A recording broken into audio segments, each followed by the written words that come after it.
Yummy, yummy, so good. Welcome to Mama King's Kitchen. Hallo, schön, dass ihr da seid. Heute will ich euch zeigen, wie man Japchae macht. Japchae ist ein Glasnudelgericht, was in Korea meistens dann gemacht wird, wenn Feste gefeiert werden und viele Leute zusammenkommen. Koreanische Glasnudeln sind aus Süßkartoffeln gemacht. Neben den Glasnudeln kommen verschiedene Gemüsesorten und verschiedene Fleischsorten hinein. Ich werde euch heute zwei verschiedene Versionen zeigen. Eine vegetarische und eine mit Hühnerfleisch. Das Japchae müsst ihr unbedingt probieren. Bis jetzt habe ich wirklich niemand gesehen, der das nicht gemocht hat. In der kommenden Grillsaison könnt ihr probieren, anstatt normalen Nudelsalat Japchae zu machen. Das wird sicher ein Hit. Dann lasst uns anfangen.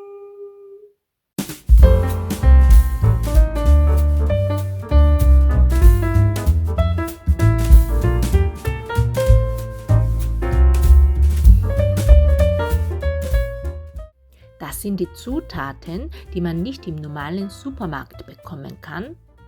Koreanische Glasnudeln, getrocknete Morcheln, sie werden oft auch als Muer-Pilze bezeichnet.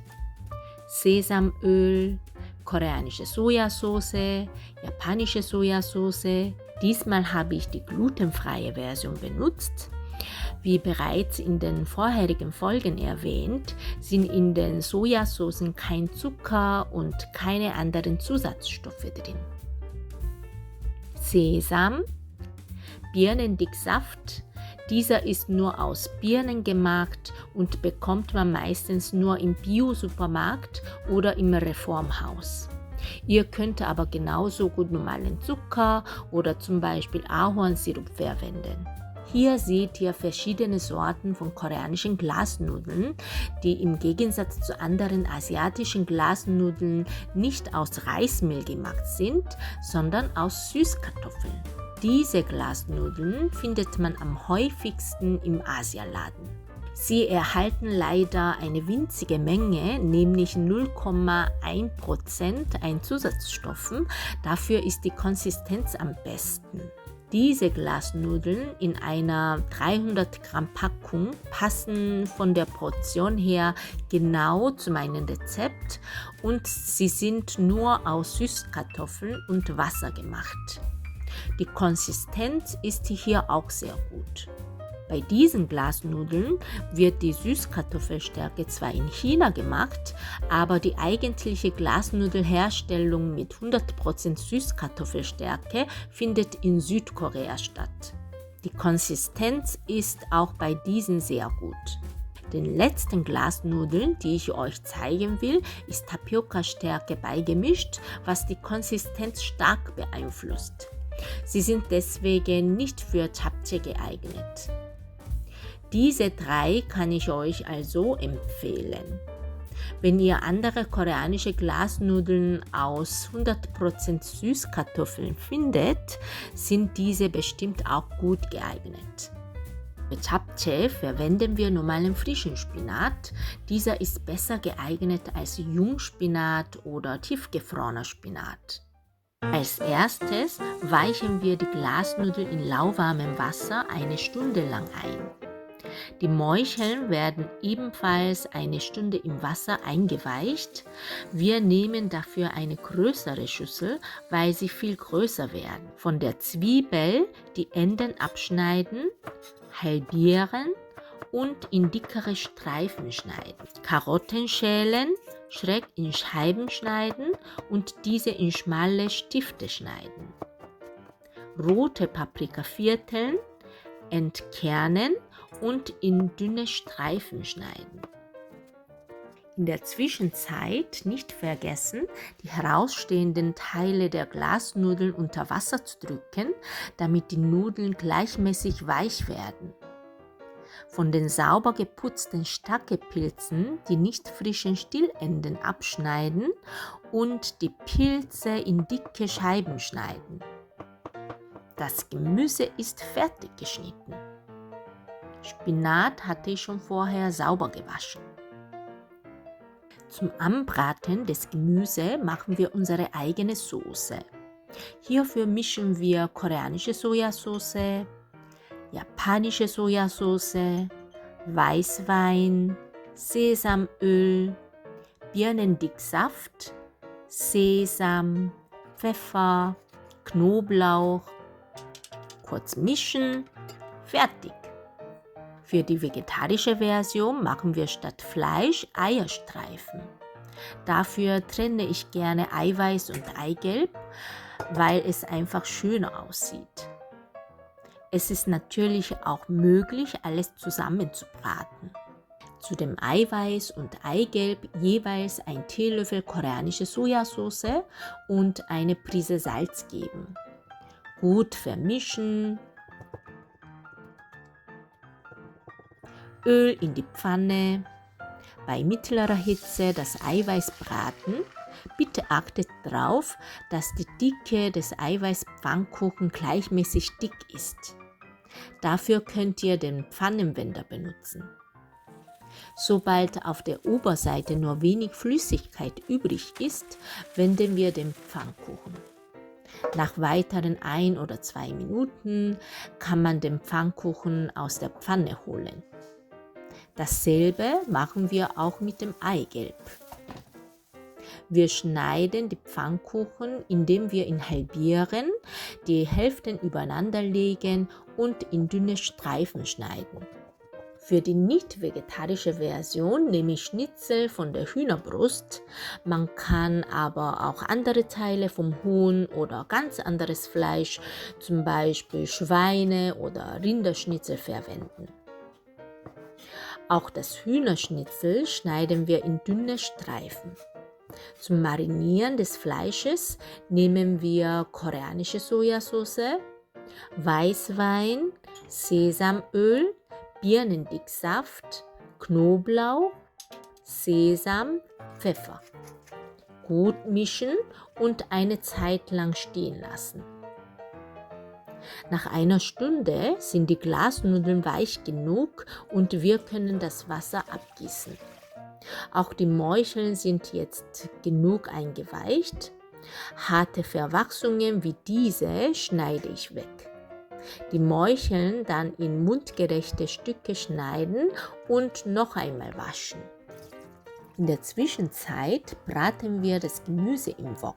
Herd einschalten, Öl in die Pfanne und zuerst die Zwiebeln und die Karotten ca. 2 Minuten scharf anbraten. Dann die Shiitake-Pilzen und Morcheln hineingeben. Nach weiteren ca. 2 Minuten geben wir die Paprika dazu. Ca. 1 Minute weiter braten und dabei immer gut umrühren. Die Soße hineingeben, weiter braten und den Herd gegebenenfalls runterschalten, damit nichts anbrennt. Sobald Flüssigkeit aus dem Gemüse kommt, Herd wieder raufschalten. Sobald die Paprika etwas weich geworden sind, geben wir den Spinat dazu. Wenn euer Wok zu klein sein sollte, könnt ihr den Spinat auch in kleineren Portionen hineingeben und dann jeweils abwarten, bis er zusammengefallen ist. Wenn der ganze Spinat zusammengefallen ist, ist das Gemüse fertig. Wir geben das Gemüse zum Abkühlen in eine große Salatschüssel. Hier sind die vorbereiteten Eierstreifen. Für die Fleischversion braten wir das marinierte Hühnerfleisch ohne Öl scharf an. Den Wok mit einem Küchentuch kurz sauber machen. Wasser in die Pfanne. Wir nehmen die doppelte Menge Wasser vom Gewicht der Nudeln. Wasser zum Kochen bringen.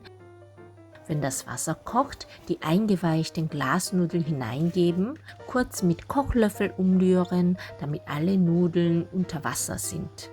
Circa 4 Minuten lang bei mittlerer Hitze kochen, dabei ab und zu mal umrühren, damit die Nudeln gleichmäßig durch werden. Die Kochzeit kann sich etwas verändern, je nachdem welche Marke von Glasnudeln und wie viel ihr nehmt.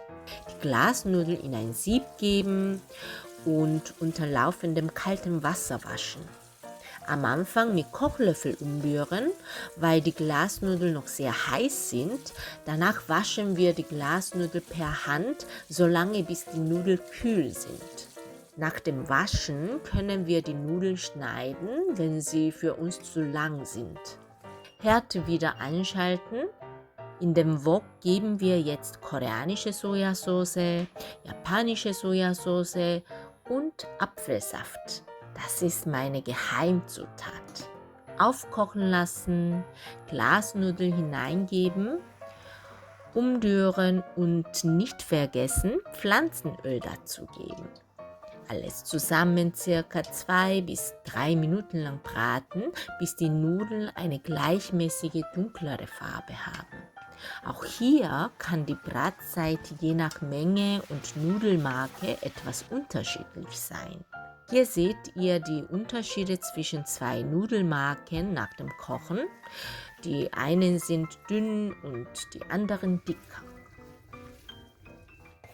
Das abgekühlte Gemüse schiebe ich zur Seite und gebe ich die Nudeln dazu.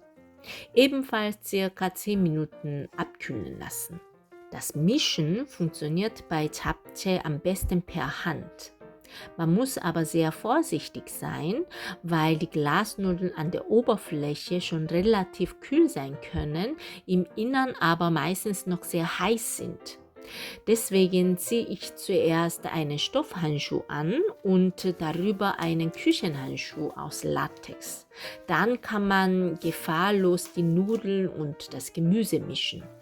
Bevor wir alles mischen, geben wir nochmal 2 bis 4 Esslöffel koreanische Sojasauce, je nachdem wie würzig ihr euer Japchae mögt. Und Sesamöl und Pfeffer dazu. Gut mischen. Wenn alles gut gemischt ist, geben wir für die vegetarische Version die Eierstreifen und für die Fleischversion das gebratene Hühnerfleisch dazu. Die Eierstreifen könnt ihr entweder untermischen oder obendrauf platzieren. Zum Schluss den Sesam streuen, dann ist das Japchae fertig. Noch ein Tipp, falls ihr in eurem Tiefkühlfach noch einen Rest Bulgogi habt, könnt ihr auch Bulgogi Japchae damit machen. Einfach das Bulgogi in der Pfanne aufwärmen und mit Glasnudeln und Gemüse zusammenmischen. Etwas Sesamöl und Sesam drüber, fertig! Dieses Bulgogi Japchae ist die Lieblingsversion von meinem Mann. Wenn ihr wissen wollt, wie man Bulgogi macht, könnt ihr in meiner letzten Folge nachschauen. Japchae ist eines der beliebtesten Gerichte von vielen Koreanern, weil man es in vielen verschiedenen Versionen kochen kann und es zu jeder Gelegenheit passt. Es schaut so gut aus, ich muss das gleich probieren.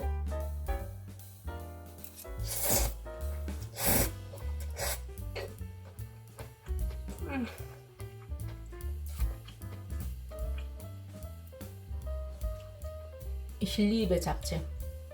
Das könnte ich wirklich jeden Tag essen. Unbedingt nachkochen. In der nächsten Folge werde ich euch noch zeigen, was für tolle Gerichte man mit Rest-Japchae machen kann. Dann viel Spaß beim Japchae machen und bis zum nächsten Mal. Tschüss, Baba!